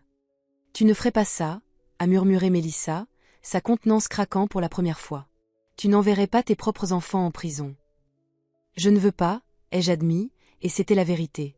Malgré tout, la pensée qu'il fasse face à des accusations criminelles me faisait mal au cœur. « Mais cela dépend de vous maintenant. »« Que veux-tu » a demandé Jeffrey, sa voix maintenant rauque de peur plutôt que de colère. Je veux ce que votre père voulait. Je veux que la vérité soit reconnue. Je veux que ses souhaits soient respectés. Et je veux retrouver mes enfants, ceux que j'ai élevés, pas ces étrangers qui ne me voient que comme un obstacle. Mélissa a laissé échapper un rire amer. Ses enfants sont partis, mère. Nous avons grandi. Nous avons vu le monde tel qu'il est, un endroit où les forts prennent ce qu'ils veulent et les faibles sont laissés pour compte. C'est ce que vous pensez que je suis ? Faible ? Je me suis rapprochée du lit, regardant directement dans les yeux de ma fille. J'ai survécu à la pauvreté enfant. J'ai eu 2 emplois pour payer mes études supérieures. J'ai aidé votre père à bâtir son entreprise à partir de rien. J'ai élevé 2 enfants tout en gérant un foyer et en soutenant votre père à travers chaque crise et chaque triomphe. Je me suis tournée vers Jeffrey. J'ai maintenu cette famille unie à travers tout ce que la vie nous a jeté. Ce n'est pas de la faiblesse, Jeffrey. C'est de la force. Le genre de force qui n'a pas besoin de voler, de menacer ou de manipuler pour obtenir ce qu'elle veut. Pendant un instant, j'ai cru voir quelque chose vaciller dans les yeux de Jeffrey, une lueur du fils que j'avais connu. Mais elle a disparu aussi vite qu'elle était apparue. « Bien », a-t-il dit froidement. « Quelles sont tes conditions ?»« Mes conditions ?» Pour garder le silence sur JM Venture. Pour ne pas porter plainte pour l'effraction. Pour nous laisser quelque chose de la succession de papa. Il doit y avoir un prix. Tout le monde a un prix. J'ai étudié le visage de mon fils, cherchant toute trace de remords, tout indice qu'il comprenait la faillite morale d'essayer de se soudoyer pour échapper à la responsabilité. Je n'ai rien trouvé. Je demanderai à Harold de rédiger une proposition, ai-je dit finalement. Mais comprenez bien ceci, je ne serai plus menacé ni manipulé. Ces jours sont révolus. Alors que je me tournais pour partir, Mélissa m'a interpellé. Il ne s'agit pas seulement d'argent, tu sais. Il y a des choses que tu ne comprends pas. Des choses dans lesquelles papa était impliqué. J'ai marqué une pause à la porte. Quelle chose ? Elle a échangé un regard avec Jeffrey, qui a hoché légèrement la tête. Papa avait des partenaires. Des gens qui s'attendaient à ce que certains arrangements continuent après sa mort. Des gens qui ne seront pas contents de cette perturbation. Un frisson me parcourut l'échine. Que impliquait-elle? Votre père était un homme d'affaires honnête. Jeffrey a laissé échapper un rire amer. C'est ce que tu penses? Mon Dieu, tu as vraiment été naïve toutes ces années. Expliquez, ai-je exigé, me retournant pour leur faire face pleinement. Nous en discuterons lorsque tu apporteras ta proposition, a dit Mélissa, sa contenance retrouvée, une lueur calculatrice dans les yeux. Sache juste qu'il y a des acteurs plus importants dans ce jeu que tu ne le réalises. Des acteurs qui s'attendaient à ce que Jeffrey et moi prenions le relais. J'ai quitté l'hôpital avec plus de questions que de réponses, l'esprit en ébullition. Dans quoi Gérald avait-il été impliqué sans que je le sache? Était-ce une nouvelle tactique de manipulation de la part de mes enfants, ou y avait-il quelque chose de plus sombre tapis sous la surface de la fortune de notre famille? Harold m'attendait dans son bureau quand je suis arrivée, son pupitre couvert de dossiers ouverts et de carnets de notes remplis. Margaret, me salua-t-il, se levant à mon entrée. Comment s'est passée votre visite à l'hôpital? Je m'enfonçai dans le fauteuil en face de lui, soudain épuisé. Ils essaient de nouvelles tactiques. Suggérant que Gérald était impliqué dans quelque chose d'illégal, qu'il y a des partenaires qui s'attendaient à ce que certains arrangements se poursuivent. L'expression d'Harold resta soigneusement neutre, mais je perçus une lueur d'inquiétude dans ses yeux. Ont-ils donné plus de détails? Non. Ils me tiennent en haleine, affirmant que nous en discuterons lorsque je leur apporterai une proposition pour régler tout cela. Harold hocha lentement la tête, prenant une note sur son carnet. Cela pourrait être un bluff. Une tentative désespérée de reprendre le dessus. Ou bien, lançai-je, sentant son hésitation. Il soupira, retirant ses lunettes et se pinçant l'arête du nez. Où il pourrait y avoir une part de vérité. Gérald a connu du succès dans un secteur impitoyable. La construction, la promotion immobilière, les marchés publics, ces domaines impliquent parfois des compromis. Êtes-vous en train de dire que mon mari était corrompu? Je sentis une flambée d'indignation au nom de Gérald. Non, pas nécessairement. Mais en affaires, surtout à ce niveau, il y a des zones grises. Des relations qui nécessitent un entretien. Des attentes qui ne sont pas toujours documentées dans les papiers officiels. Je pensais à Gérald, à sa boussole morale inébranlable, à son insistance à faire les choses dans les règles. Tout cela n'avait-il été qu'une façade? Avais-je été aveugle à une facette de lui que je n'avais jamais connue? J'ai besoin de connaître la vérité, dis-je fermement. Toute la vérité. Harold hocha la tête. J'approuve. Mais nous devons aborder cela avec prudence. Si, et j'insiste sur le si, ce que Jeffrey et Mélissa insinuent à un fondement, nous pourrions avoir affaire à des gens dangereux. Que suggérez-vous? J'ai un contact, un ancien de la police judiciaire qui travaille maintenant comme détective privé. Discreet, miniature, fiable. Avec votre permission, j'aimerais le faire intervenir pour examiner ces allégations. J'hésitai un instant avant d'acquiescer. Faites-le. En attendant, je veux approfondir les dossiers commerciaux de Gérald. Il doit y avoir quelque chose là-dedans qui expliquerait de quoi Jeffrey et Mélissa parlent. Soyez prudente, Margaret, prevent Harold. S'ils disent la vérité, vous pourriez mettre le doigt dans un engrenage. Je pensais à la lettre de Gérald, à ses préparatifs méticuleux pour me protéger. J'ai besoin de savoir à quoi je fais face. Mon mari m'a fait confiance pour gérer cela. Je ne le décevrai pas. Après avoir quitté le bureau d'Harold, je me rendis au siège social de Gérald en centre-ville. Un modeste immeuble de 12 étages qui abritait le centre névralgique de son empire commercial. Je l'avais rarement visité. Ma vie s'était articulée autour de notre foyer, de nos enfants, de notre cercle social. Les affaires étaient le domaine de Gérald, et je m'étais contentée de le laisser gérer cet aspect de nos vies. Maintenant, alors que je prenais l'ascenseur jusqu'à l'étage des dirigeants, je me sentais comme une intruse en terre étrangère. La réceptionniste me reconnut, offrant ses condoléances et un sourire compatissant, tandis qu'elle me dirigeait vers le bureau de Gérald. Personne n'y est entré depuis. Laissa-t-elle délicatement en suspens. Monsieur Evans a dit de le laisser intact jusqu'à ce que la succession soit réglée. Lawrence Evans était le directeur financier de Gérald, un homme discret et méthodique qui travaillait pour l'entreprise depuis près de 20 ans. Je pris une note mentale de lui parler. Si quelqu'un connaissait la vérité sur les affaires de Gérald, ce serait Lawrence. Le bureau de Gérald était exactement comme il devait l'avoir laissé.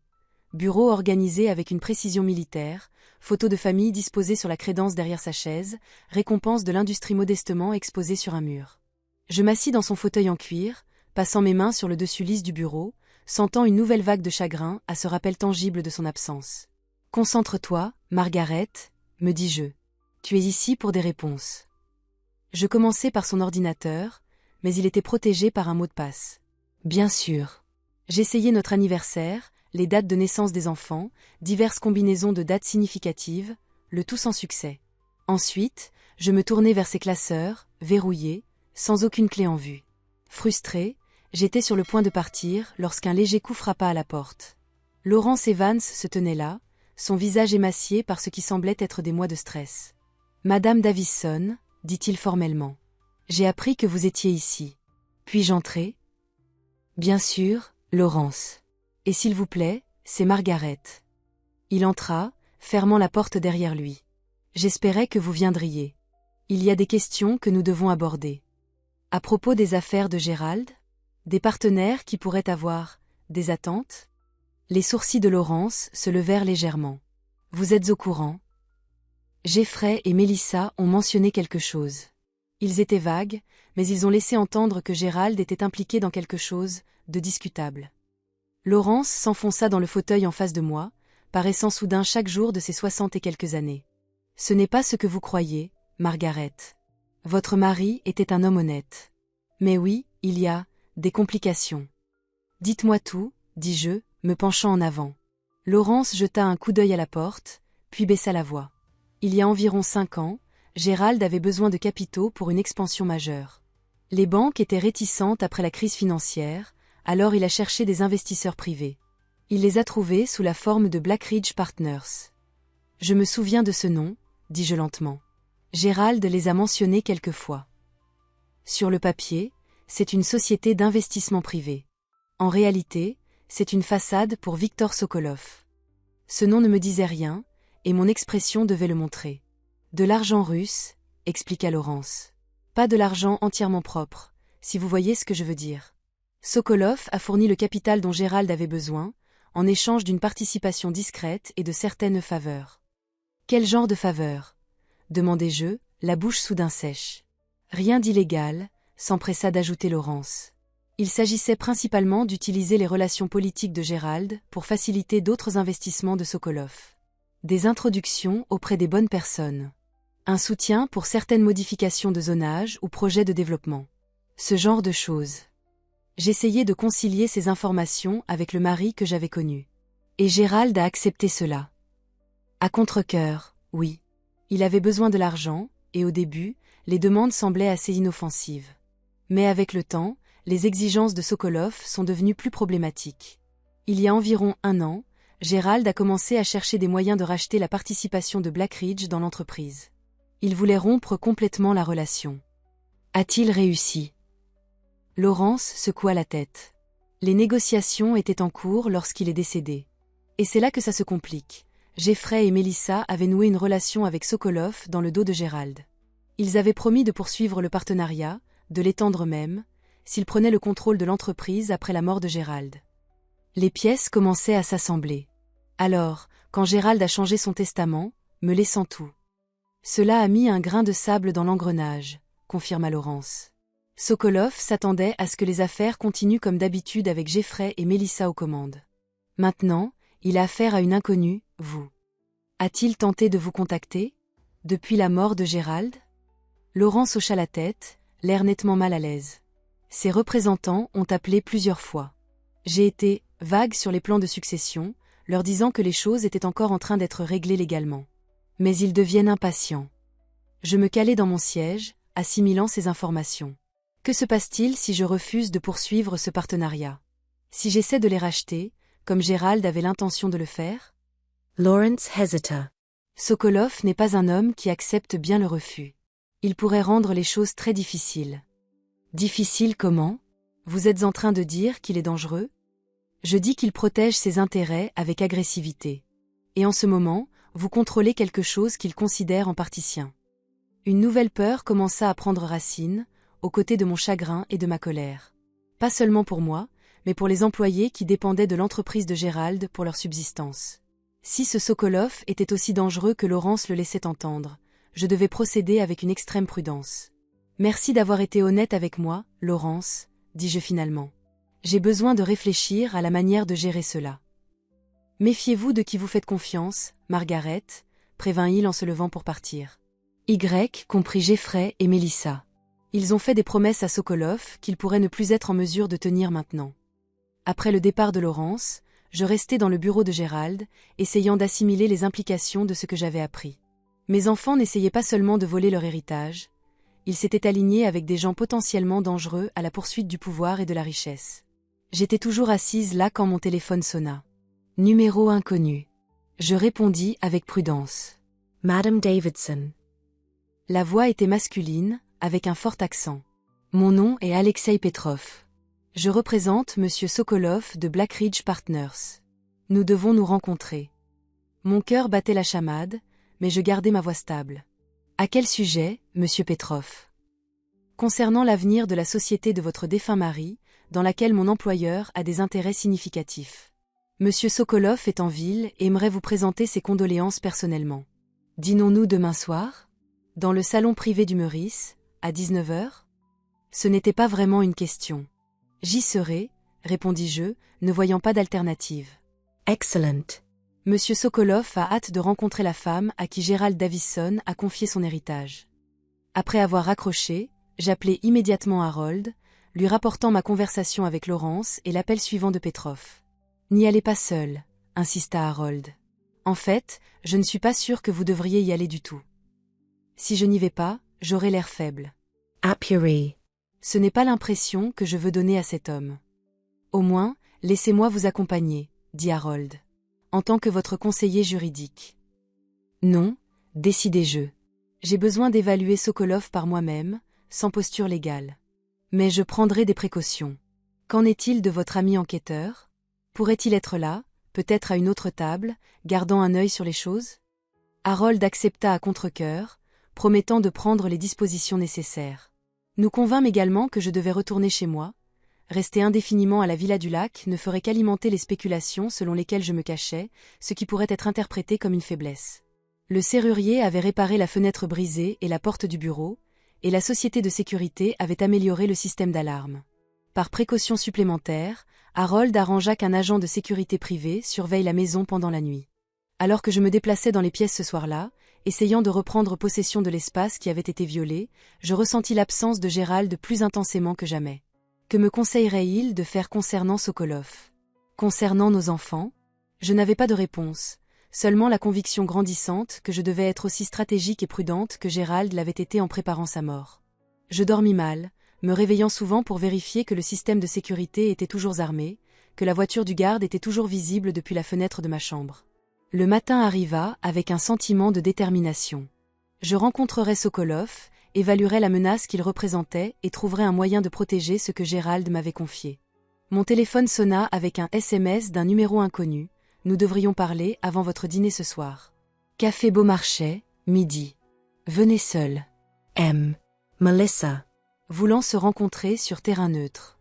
Je renvoyai un simple J serait par SMS et commençai à me préparer pour la journée à venir. Le café Beaumarchais était un bistrot chic dans le quartier commerçant, le genre d'endroit où ces dames qui déjeunent se rassemblent pour bavarder autour de salades et d'eau pétillante. Mélissa était déjà assise à une table d'angle quand je suis arrivée, l'air élégant et posée dans un tailleur de créateur qui coûtait probablement plus que le loyer mensuel moyen de la plupart des gens. « Maman » me salua-t-elle froidement, tandis que je m'asseyais en face d'elle. « Merci d'être venue. »« Vous avez dit que nous devions parler, » répondis-je, déclinant l'offre d'un menu du serveur d'un mouvement de tête. « Je vous écoute. » Mélissa attendit que le serveur se soit éloigné avant de se pencher en avant. « Vous dînez avec Victor Sokolov ce soir. » Ce n'était pas une question. Les nouvelles voyagent vite. Dans certains milieux, oui. Surtout lorsqu'une veuve de 65 ans sans expérience en affaires contrôle soudainement des actifs que des personnes très puissantes considèrent en partie comme les leurs. C'est pour ça que vous vouliez me rencontrer?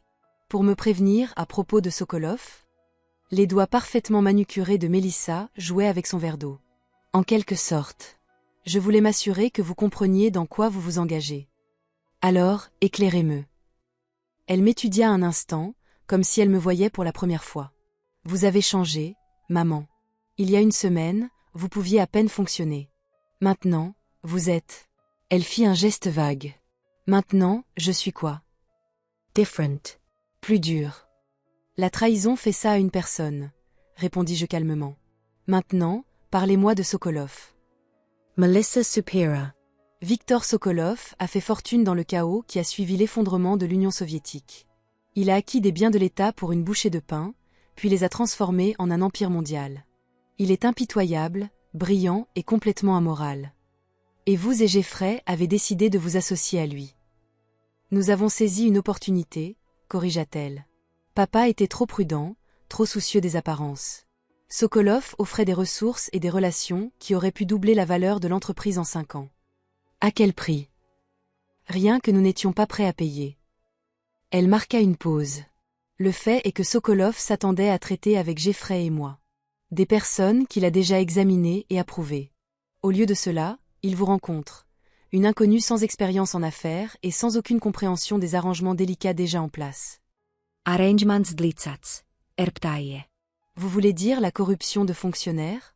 L'échange de faveurs? Le floutage des lignes éthiques? Mélissa leva les yeux au ciel. C'est exactement pourquoi papa aurait dû mieux vous préparer. Vous voyez tout en noir et blanc. Les affaires ne sont pas comme ça, maman. Il y a des zones grises.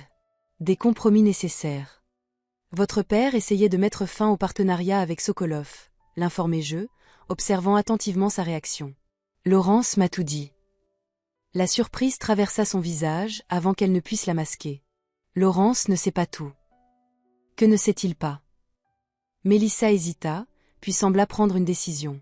Sokolov ne veut pas seulement continuer le partenariat. Il veut racheter l'entreprise purement et simplement. Toute l'entreprise. Il est prêt à offrir bien au-dessus de la valeur marchande. Et vous et Jeffrey alliez vendre? Sans me consulter? Nous allions prendre une décision commerciale sensée, répliqua-t-elle. Une décision qui aurait profité à tout le monde.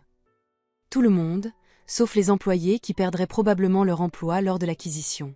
Tout le monde, sauf l'héritage que votre père a bâti. Heritage. Rayla Melissa. Ce n'est qu'une entreprise, maman. Des actifs sur un bilan. Papa n'est plus là. Il ne se soucie plus de ce qui arrive à l'entreprise maintenant. J'observais ma fille, cette étrangère au visage de Mélissa, qui pouvait parler si froidement de l'œuvre de toute une vie de son père. Pourquoi me dites-vous cela? Que voulez-vous? Elle se pencha de nouveau en avant. Je veux que vous vendiez à Sokolov. Acceptez son offre. Cela résoudra les problèmes de tout le monde. Vous aurez plus d'argent que vous ne pourrez jamais dépenser. Jeffrey et moi recevrons la compensation qui nous a été promise pour avoir négocié l'accord. Et vous serez libérés d'une entreprise que vous n'avez aucune idée de comment gérer. Et si je refuse? Quelque chose comme de la peur vacilla dans les yeux de Mélissa. Alors vous vous ferez un ennemi puissant. Sokolov n'accepte pas bien le refus. C'est ce que j'ai entendu. Je ramassai mon sac à main, me préparant à partir. C'est tout ce que vous vouliez dire. Il y a une dernière chose. Mélissa fouilla dans son sac et en sortit une enveloppe. Celles-ci ont été livrées chez moi ce matin. Adressées à vous. Je pris l'enveloppe avec méfiance. C'était un papier épais et de qualité, mon nom écrit d'une main élégante que je ne reconnaissais pas. Qu'est-ce que c'est? Des photos, dit Mélissa d'un ton sombre. De vous. À la Villa du Lac. Venant ici aujourd'hui. Montant dans votre voiture devant le bureau d'Harold Winters. Sokolov envoie un message, il vous surveille. Un frisson me parcourut tandis que je glissais l'enveloppe dans mon sac sans l'ouvrir. Merci de les avoir apportés. Je ne fais pas ça pour vous, dit Mélissa, sa voix durcissant de nouveau. J'essaie de sauver ce que je peux de ce désastre que vous avez créé. Vendez à Sokolov. C'est la seule option sensée. Je me levai, regardant ma fille. Cette femme belle et intelligente que j'avais élevée, maintenant si consumée par la cupidité et l'ambition qu'elle pouvait rationaliser n'importe quelle action, n'importe quelle trahison. Au revoir, Mélissa. Je vous verrai à l'audience pour l'ordonnance restrictive de Jeffrey la semaine prochaine. Son visage se couvrit de rouge de colère. Vous allez vraiment faire ça? Votre propre fils? Mon fils a fait irruption chez moi et m'a menacé, lui rappelai-je. Les actions ont des conséquences. C'est une leçon que vous et Jeffrey semblez avoir oubliée. Je quittai le café la tête haute, ne laissant pas Mélissa voir à quel point j'étais ébranlée par les photos. Sokolov me faisait suivre, me menaçant avant même que nous nous soyons rencontrés. Les enjeux venaient d'être considérablement augmentés. De retour dans ma voiture, j'ouvris enfin l'enveloppe. À l'intérieur se trouvait une douzaine de photographies de haute qualité, exactement comme Mélissa l'avait décrit. Moi entrant et sortant de la Villa du Lac. Moi au bureau d'Harold. Moi entrant dans le café pour rencontrer Melissa. Le message était clair, j'étais surveillée. Mes mouvements étaient tracés. Ma vie privée était envahie. Il y avait aussi une note, écrite sur le même papier épais que l'enveloppe. Madame Davidson. J'attends avec impatience notre dîner de ce soir. J'espère que ces images transmettent mon sérieux intérêt pour notre discussion. Je suis un homme qui valorise une préparation minutieuse. À ce soir. VS. J'appelai Harold immédiatement, décrivis les photos et la note, et convins de le rencontrer à son bureau. En chemin, je ne pouvais me débarrasser du sentiment d'être suivi. Chaque voiture qui restait derrière moi, pendant plus de quelques pâtés de maison, devenait suspecte. Chaque piéton avec un téléphone semblait être un photographe potentiel documentant mes mouvements. Est-ce ainsi que Gérald s'était senti dans ces derniers mois? Surveil. Pression. Accule. Le stress avait-il contribué à sa crise cardiaque soudaine, lors de notre dîner d'anniversaire? Cette pensée transforma mon chagrin en autre chose, de la colère. Une colère froide et clarifiante. Cet homme, ce Sokolov, avait perturbé la tranquillité d'esprit de mon mari, peut-être même accéléré sa mort. Et maintenant, il essayait de m'intimider. Harold m'attendait dans son bureau avec un autre homme, grand, aux épaules larges, avec les yeux vigilants de quelqu'un qui remarque tout et ne révèle rien. « Margaret, voici Michael Reeves, l'enquêteur dont je vous ai parlé, » dit Harold, faisant les présentations. Je l'ai mis au courant de la situation. Michael hocha la tête, sa poignée de main ferme. « Madame Davidson. » Je serai au Meurice ce soir, gardant un œil sur les choses. J'ai également arrangé une sécurité supplémentaire à votre domicile, et j'ai commencé à enquêter sur les opérations de Sokolov ici en France. Je lui tendis l'enveloppe contenant les photos et la note. Il me fait déjà suivre. Michael examina les photos avec un détachement professionnel. Surveillance de haute qualité. Travail de professionnel. Il désigna des détails dans plusieurs images, angle, distance, clarté. Celles-ci n'ont pas été prises par un voyou avec un smartphone. Sokolov a engagé des spécialistes. Pour m'intimider, dis-je. En partie, acquiesça Michael. Mais aussi pour recueillir des informations. Vos routines, vos contacts, vos vulnérabilités. Procédure standard avant une négociation majeure ou un conflit potentiel. Alors, que dois-je faire? Annuler le dîner? Michael secoua la tête. Cela serait perçu comme une faiblesse. Vous y allez, mais préparez. Je vais vous équiper d'un micro, rien de complexe, juste un simple émetteur pour que je puisse entendre ce qui se dit. Si les choses tournent mal, j'interviendrai. Et en attendant, ajouta Harold, nous accélérons notre propre enquête sur les intérêts de Sokolov dans les entreprises de Gérald. Nous devons comprendre exactement ce qu'il veut et pourquoi. Je crois que je sais déjà, dis-je, me souvenant de la révélation de Melissa. Il veut acheter toute l'entreprise. Melissa et Jeffrey négociaient l'accord dans le dos de Gérald. Ils allaient vendre tout ce que Gérald avait bâti. Harold et Michael échangèrent des regards. Cela change la donne, dit Harold lentement. Si Sokolov poursuit une acquisition, il peut y avoir des raisons commerciales légitimes à son intérêt. Mais la surveillance, les tactiques d'intimidation, cela suggère quelque chose de plus. Comme quoi? Demandai-je. Comme s'il y avait quelque chose dans la société de Gérald que Sokolov a besoin de contrôler, suggéra Michael. Quelque chose au-delà des actifs commerciaux normaux. Le reste de l'après-midi fut consacré à la préparation de mon dîner avec Sokolov. Michael m'équipa d'un émetteur discret, une broche de revers modifiée qui lui permettrait d'entendre tout ce qui se disait à table. Harold me briefa sur ce que nous savions des intérêts commerciaux et des possibles motivations de Sokolov. À un moment de partir me changer pour le dîner, je me sentais aussi prête que possible, étant donné les circonstances. Je choisis ma tenue avec soin. Une robe noire simple mais élégante, les boucles d'oreilles en perles que Gérald m'avait offertes pour nos 30 ans de mariage, et des talons bas, au cas où il me faudrait courir. En attachant la broche émettrice à ma robe, j'aperçus mon reflet dans le miroir et reconnus à peine la femme qui me faisait face. Fini la veuve brisée, elle était remplacée par quelqu'un avec un objectif, une détermination. Avec de l'acier dans la colonne vertébrale. Le Jules Verne était l'un des restaurants les plus exclusifs de la capitale, un endroit où les magnats et les gens fortunés concluaient des affaires autour de steaks parfaitement cuits et de bouteilles de vin à 400 €. Le maître d'hôtel me salua par mon nom, il était clair qu'ils avaient été informés de ma venue, et me conduisit à un salon privé, à l'arrière. Un homme se leva à mon entrée, grand, impeccablement vêtu d'un costume sur mesure, avec des cheveux argentés et le genre de bronzage qu'on attrape sur les yachts méditerranéens plutôt que sur les plages locales. Derrière lui se tenaient 2 hommes plus jeunes, tous deux avec l'immobilité vigilante de gardes entraînés. « Madame Davison », dit l'homme aux cheveux argentés, s'avançant pour prendre ma main. Son accent était raffiné, son français parfait, mais avec le plus léger des indices de ses origines russes. « Viktor Sokolov. Un plaisir de vous rencontrer enfin, bien que j'aurais préféré que ce soit dans des circonstances plus heureuses. »« Monsieur Sokolov, » répondis-je, le laissant me baiser la main dans un geste d'un autre temps qui semblait calculé pour me désarmer. « Merci pour l'invitation. Et pour les photos. Elles furent éclairantes. » Un sourire effleura ses lèvres, une étincelle d'appréciation brillait dans ses yeux bleu pâle. « Direct. J'aime ça. Gérald parlait toujours de vous avec un grand respect. Je vois maintenant pourquoi. » Il fit un geste vers la table, déjà dressée avec de la porcelaine fine et du cristal. « Je vous en prie, asseyez-vous. Nous avons beaucoup à discuter. » Alors que je prenais place, j'étais intensément consciente de la broche émettrice, de Michael quelque part dans le restaurant, écoutant chaque mot. Cela me donna du courage, sachant que je n'étais pas vraiment seule dans ce repère de prédateurs. « Du vin ?»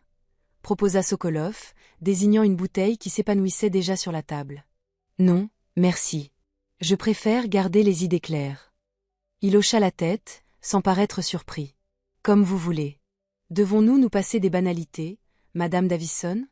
Je sens que vous êtes une femme qui apprécie la franchise. » « Absolument. » Sokolov sirota son vin, m'étudiant par-dessus le bord de son verre. « J'avais un partenariat avec votre mari. Un arrangement profitable pour les 2 parties. J'aimerais que ce partenariat se poursuive, mais les événements récents ont compliqué les choses. Vous voulez dire la mort de Gérald et sa décision de tout me léguer, plutôt qu'à nos enfants qui vous avaient déjà promis de vous vendre l'entreprise. » Si Sokolov fut surpris par mes connaissances, il ne le montra pas. « Précisément. Vos enfants et moi étions parvenus à une entente préliminaire. Le Nouveau Testament de Gérald fut inattendu. Mon mari essayait de mettre fin à son partenariat avec vous, dis-je, observant attentivement sa réaction. Pas de l'étendre. » Maintenant, une lueur de quelque chose passa dans ses yeux pâles, de l'agacement, peut-être. Gérald était un bon homme d'affaires, mais sentimental. Il avait des préoccupations que je crois infondées. Quelle sorte de préoccupations ?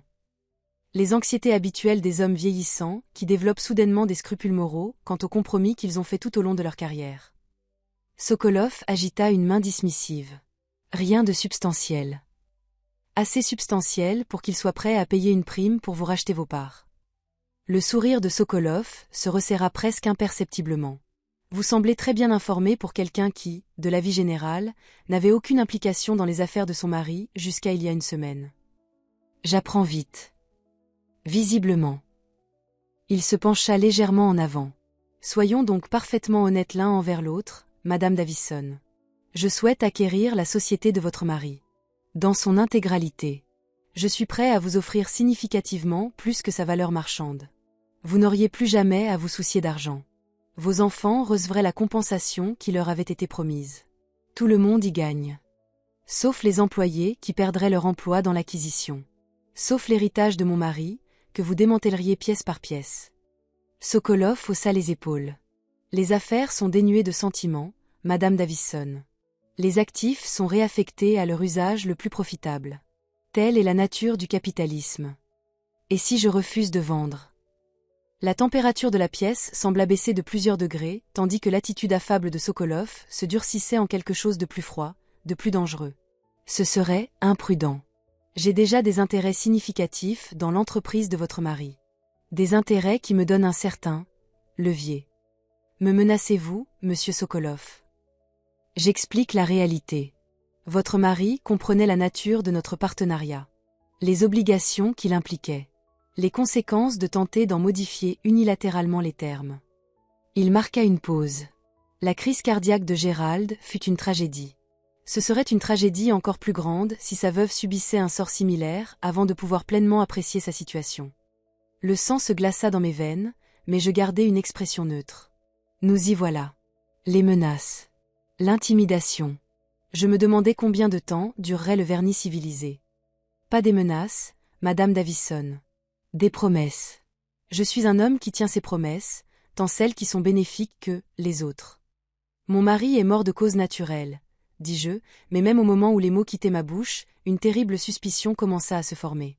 Le timing de la crise cardiaque de Gérald, juste au moment où il tentait de se libérer de l'influence de Sokolov. Bien sûr que oui, acquiesça Sokolov avec aisance. Les crises cardiaques arrivent tous les jours, surtout aux hommes sous stress. Des hommes qui prennent de mauvaises décisions. Des hommes qui oublient qui sont leurs amis. Je me sentis mal, mais me forçai à soutenir son regard fermement.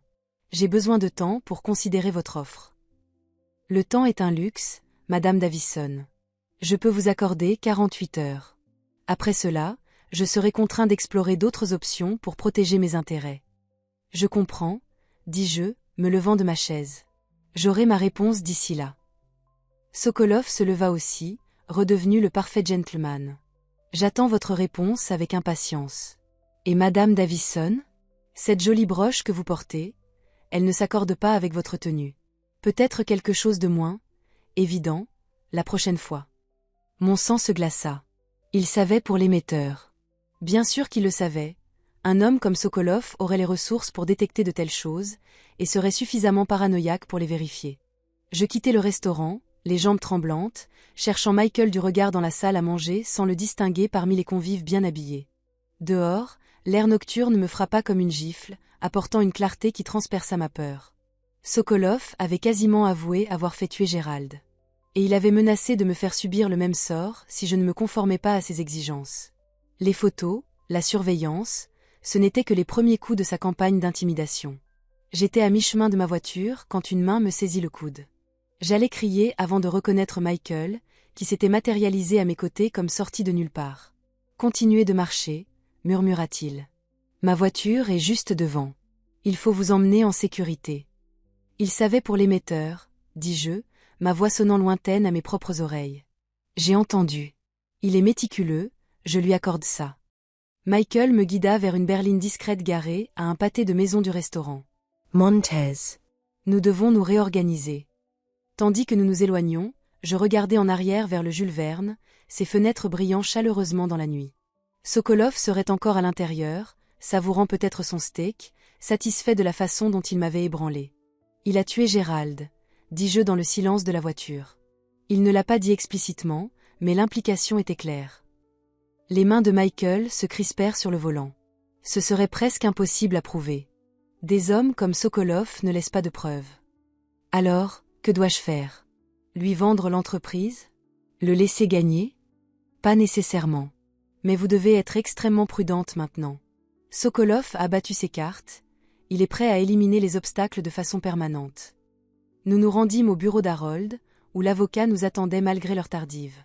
Je racontai ma conversation avec Sokolov, y compris son aveu à peine voilé concernant la mort de Gérald et sa menace à mon encontre. « Cela change tout, » dit Harold gravement. « Nous devons contacter les autorités. »« Et leur dire quoi ?»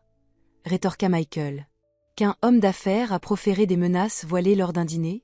Qu'il a sous-entendu qu'il pourrait être impliqué dans une mort classée comme naturelle ? Ils écouteront poliment et ne feront rien. Donc je n'ai pas d'autre choix que de vendre, dis-je, cette prise de conscience s'installant comme une pierre dans mon estomac. Il pourrait y avoir une autre voie, dit Michael lentement. Mais c'est risqué. Très risqué. Je vous écoute. Nous devons découvrir ce que Sokolov cherche réellement. Il doit y avoir quelque chose de spécifique dans l'entreprise de Gérald qu'il désire, quelque chose d'assez précieux pour tuer. Si nous pouvons l'identifier, nous pourrions avoir un levier. Comment faisons-nous cela? Nous passons tout au peigne fin. Tous les dossiers de Gérald, ses communications, ses projets. Et nous devons le faire rapidement, avant la date limite de Sokolov. Harold hocha la tête en signe d'accord. Je contacterai Lawrence Evans dès la première heure demain matin. En tant que directeur financier, il aura accès à tout ce dont nous avons besoin. En attendant, ajouta Michael, vous ne pouvez pas retourner chez vous. Ce n'est pas sécurisé, et Sokolov sait où vous habitez. Vous devez disparaître un moment. La maison du lac, suggérai-je. Le refuge secret de Gérald. Michael secoua la tête. Ils l'ont déjà trouvée une fois. Ils la surveilleront maintenant. Non, il vous faut un endroit où ils ne penseront pas à regarder. Il marqua une pause. Faites-vous confiance au conjoint de vos enfants? À Richard ou à la femme de Jeffrey? Je réfléchis à la question. Richard est ambitieux, mais pas cruel. Il semblait réellement mal à l'aise avec la façon dont Jeffrey et Melissa me traitaient. Et Sarah, la femme de Jeffrey, a toujours été gentille avec moi. Elle a été étrangement absente pendant tout cela. Appelez l'un d'eux, conseilla Michael. Mais pas depuis votre téléphone. Il est probablement surveillé.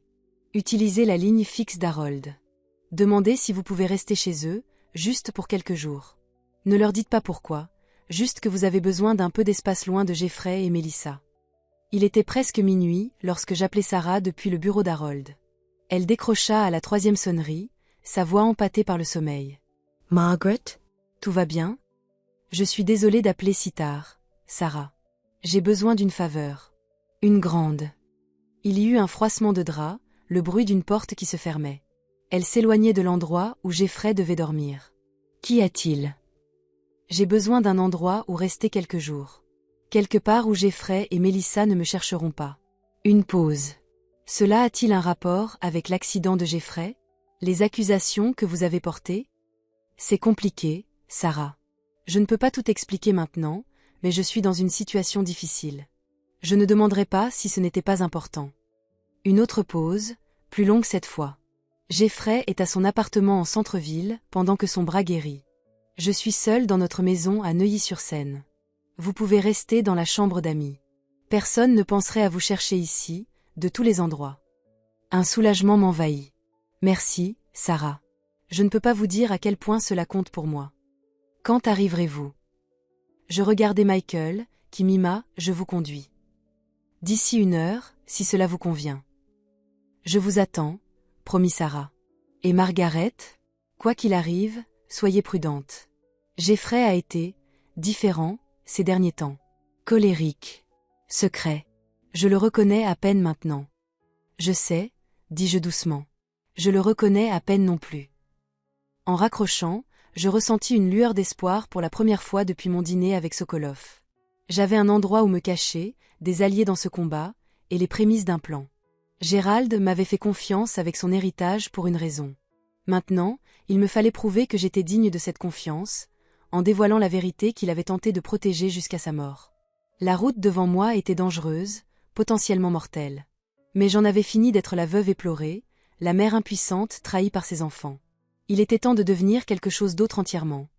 Une femme prête à riposter contre ceux qui lui avaient tout pris. Une femme qui n'avait plus rien à perdre. Et d'après mon expérience, il n'y a rien de plus dangereux que cela. La maison de Sarah était exactement ce qu'on attend d'une femme qui a épousé l'argent sans y être née, de bon goût, mais qui en faisait trop, comme si chaque meuble avait été choisi pour impressionner les visiteurs plutôt que pour apporter du confort. Pourtant, elle semblait plus sûre que tout autre endroit où je pouvais me trouver à ce moment-là. Si vous suivez toujours mon récit, n'hésitez pas à me dire en commentaire si vous avez déjà découvert un secret qui a changé tout ce que vous pensiez savoir d'une personne aimée. Car, laissez-moi vous dire, j'étais sur le point de déterrer le secret des secrets. La chambre d'amis est prête, dit Sarah, me conduisant à l'étage. Elle était encore en pyjama, un ensemble de soie rose qui coûtait probablement plus cher que la garde-robe entière de la plupart des gens. Il y a des serviettes fraîches dans la salle de bain, et j'ai sorti une de mes chemises de nuit pour vous.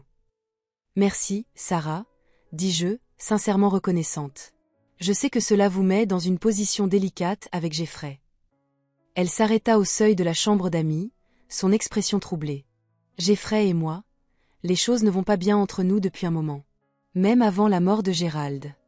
Elle hésita, puis ajouta, il a changé, Margaret. Depuis qu'il a commencé à travailler plus étroitement avec cet investisseur russe. Sokolov, ajoutai-je. Sarah hocha la tête. Jeffrey est devenu obsédé par l'idée de l'impressionner. Il restait tard au bureau, prenait des appels à toute heure, s'envolait pour des réunions à Bordeaux ou Nice au pied levé. Et l'argent. Elle laissa sa phrase en suspens. Qu'en est-il de l'argent? Soudainement, nous en avions tellement. Plus que le salaire de Jeffrey ne pouvait l'expliquer. Quand j'ai demandé, il a dit que c'était des « primes de consultants » pour avoir aidé papa sur des projets spéciaux. Elle laissa échapper un rire amer. Je savais que c'était un mensonge, mais je n'ai pas insisté. J'aimais la nouvelle maison, les vacances, le style de vie. Je me suis dit que l'origine de l'argent ne me regardait pas.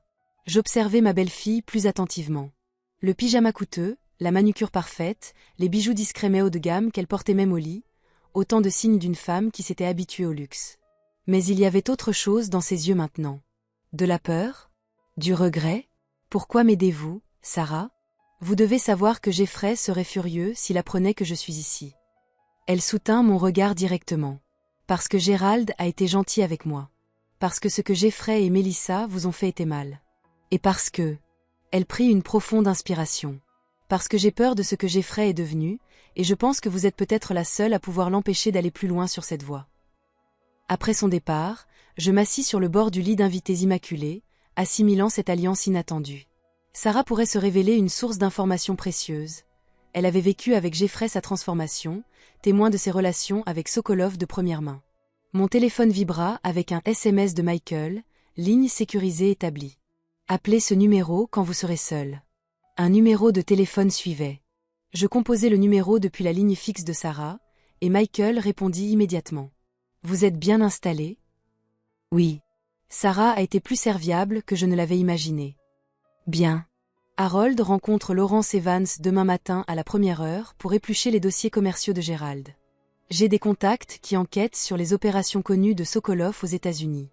Nous nous retrouverons au bureau d'Harold à midi. Je viendrai vous chercher à 11h30. Et en attendant, reposez-vous, Margaret. La journée de demain sera longue. Le repos, cependant, s'avéra insaisissable. Je restai éveillé pendant des heures, l'esprit envahi de questions. ¿Que chercháis realmente Sokolov? Avait-il vraiment été responsable de la mort de Gérald? Et le plus troublant de tout, à quel point mes enfants étaient-ils impliqués? J'ai dû finir par m'assoupir, car je me réveillais aux rayons du soleil filtrant, à travers des rideaux inconnus et à l'odeur de café montant d'en bas.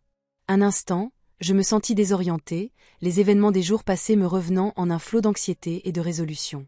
Sarah était dans la cuisine, habillée pour le travail dans un tailleur ajusté, ses cheveux blonds tirés en une queue de cheval élégante. « J'ai fait du café, » dit-elle, poussant une tasse vers moi. « Et il y a du yaourt et du granola si vous avez faim. »« Merci. » Je pris le café avec gratitude. « Allez-vous au bureau ?» Elle hocha la tête. « J'ai des rendez-vous clients que je ne peux pas reporter. »« Ça ira pour vous, seul ici ? Le système de sécurité est activé, et la femme de ménage est en congé. »« Ça ira. Un ami vient me chercher plus tard. » J'hésitai, puis demandai, « Sarah, avez-vous accès à l'un des dossiers professionnels de Jeffrey ? Tout ce qui est lié à Sokolov ou J&M Venture. » Son expression se fit prudente. « Je ne fouille pas dans les affaires de Jeffrey. » Il ne s'agit pas de fouiller.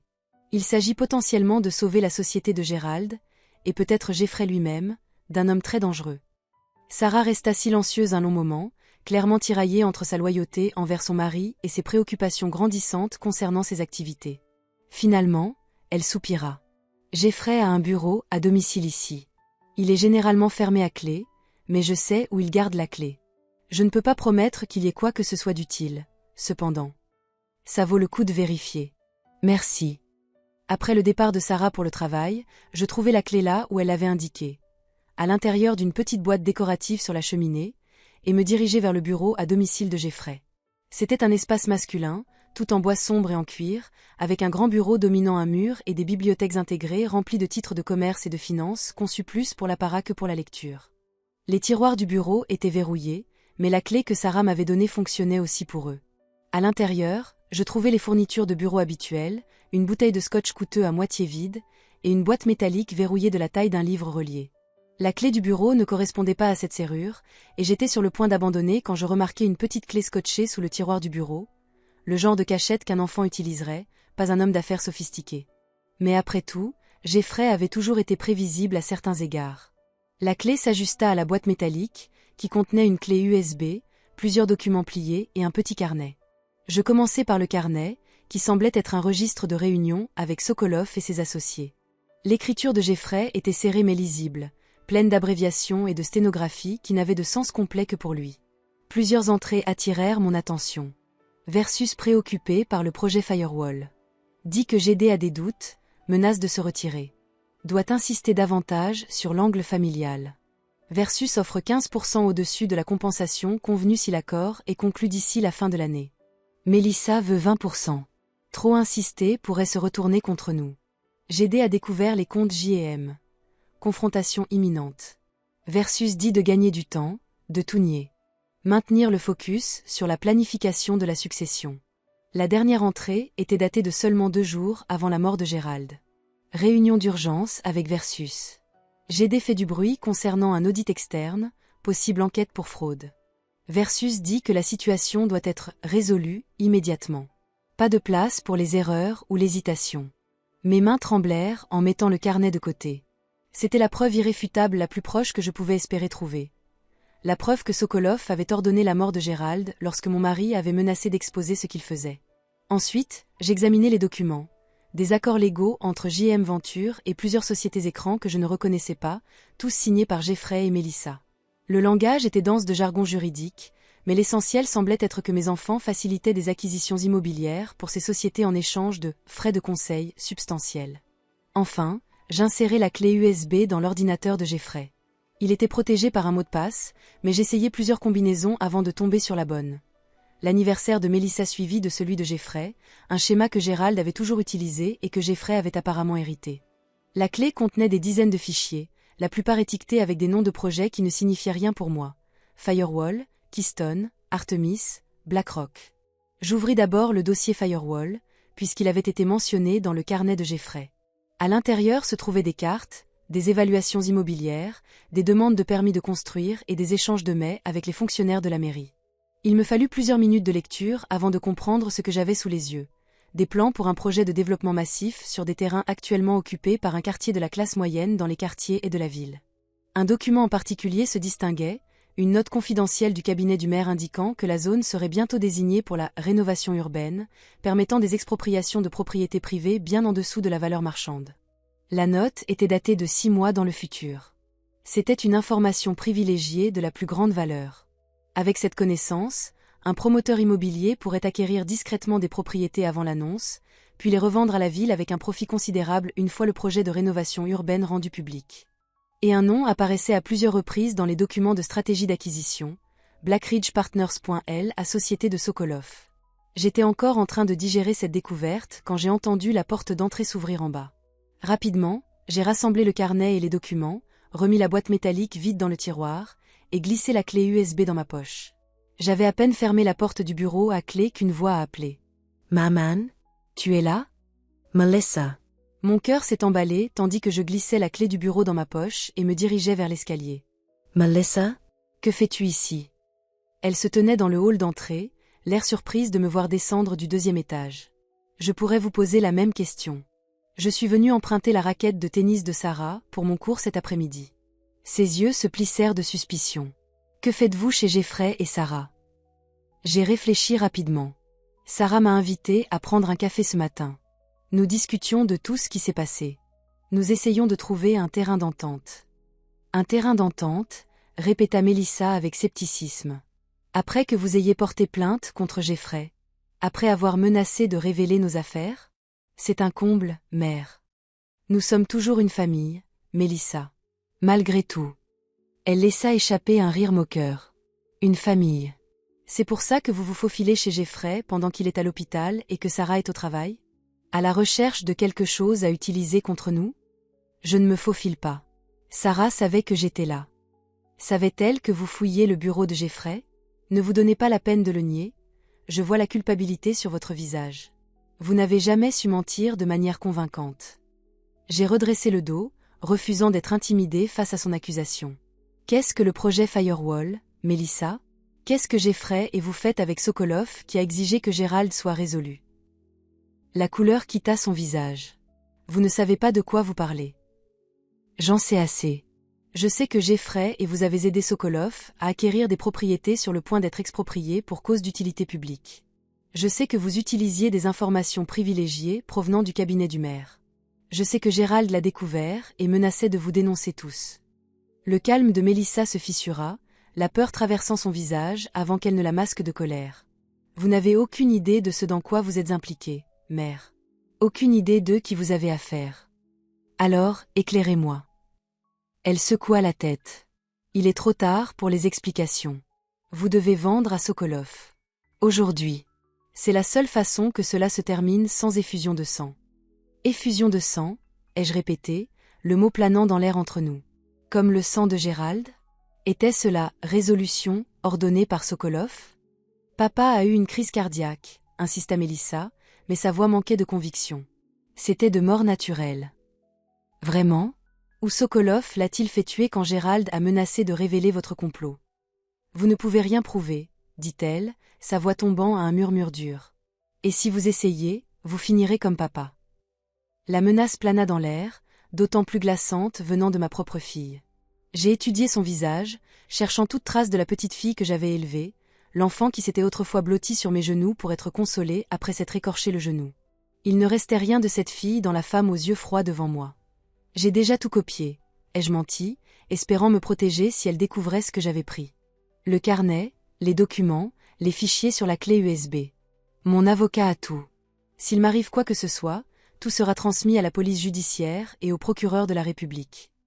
L'incertitude vacilla dans les yeux de Mélissa. Vous bluffez. Vraiment? Vous l'avez dit vous-même, je n'ai jamais été une bonne menteuse. Ai-je l'air de mentir maintenant? Elle me fixa un long moment, puis tendit la main vers son téléphone. Je dois passer un appel. À Sokolov? Allez-y. Dites-lui que je sais tout.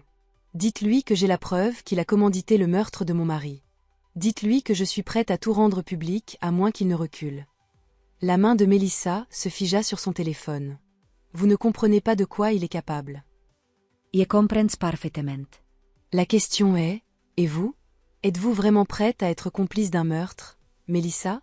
Parce que c'est ce que vous êtes si vous passez cet appel.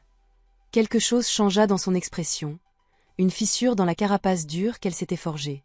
Pendant un bref instant, j'ai aperçu la peur, une peur authentique, dans ses yeux. Ça n'était pas censé aller aussi loin, dit-elle, sa voix à peine audible. Nous voulions juste gagner plus d'argent. Arrêter de vivre dans l'ombre de papa. Nous n'avons jamais pensé. Jamais pensé quoi? Que Sokolov tuerait pour protéger ses intérêts.